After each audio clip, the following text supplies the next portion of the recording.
James and Laura from Methley. How does it feel for me? February 2024. Which health professionals has James had contact with over the last few months? James has seen professionals from Leeds, Sheffield and Wakefield. We go to Leeds for the cardiology, jaw surgeon and day surgery. Wakefield to go and see community services, so like his paediatrician and anything acutely. Sheffield is for his seizures. Did you find that the services were coordinated across different areas for James?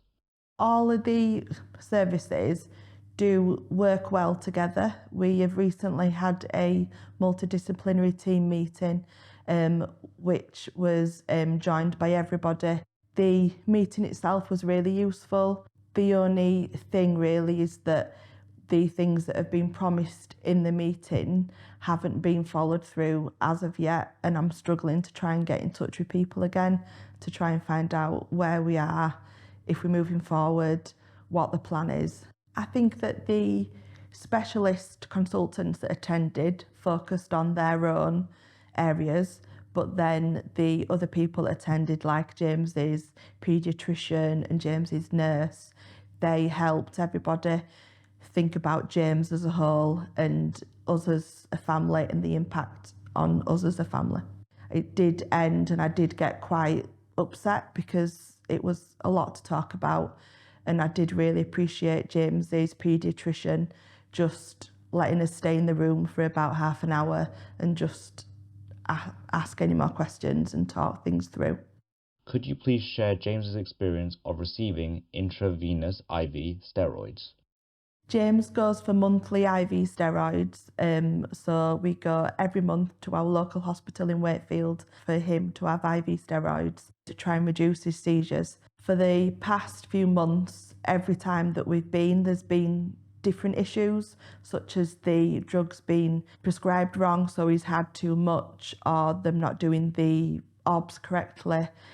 So I got in touch with James's paediatrician to see if we could get a step-by-step guide put together so that the doctors on the ward and the nurses knew exactly what they was doing, because James is the first child that they've ever done this IV steroids for.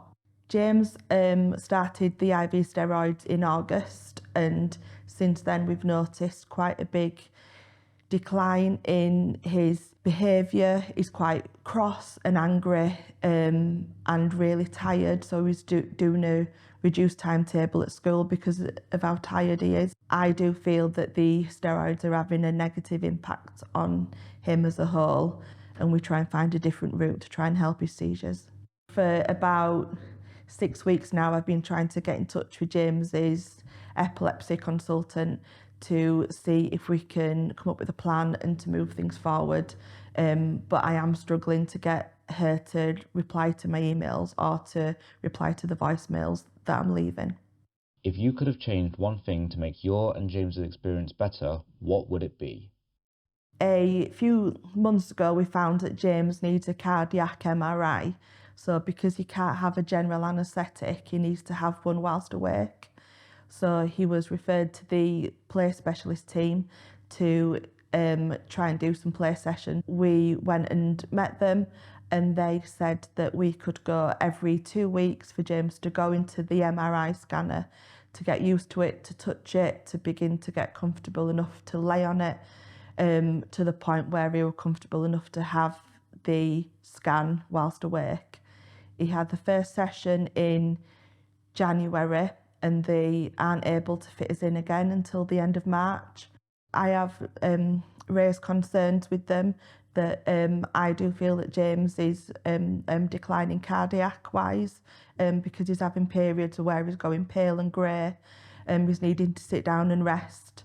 So because it's taken so long to try and get him to have the MRI done, we don't know what impact that's having on his heart. Things that promise just don't seem to be followed through. What things about James's care did you really value? James started his new school in September. It's a specialist school, and it's got like the nursing team on site, and they have been really, really good. They have phoned if there have been any sort of concerns with James. If I've been worried about anything, then I've been able to speak to them. There's been a few times that James has lost his colour and gone quite grey, so that they've been able to check his SATs and to make sure that he's well enough to stay at school and doesn't need to go to hospital. So they've been a real support to us. Thank you to Laura for sharing her and James's story. Produced by Healthwatch Leeds in collaboration with Rodrigo Lara.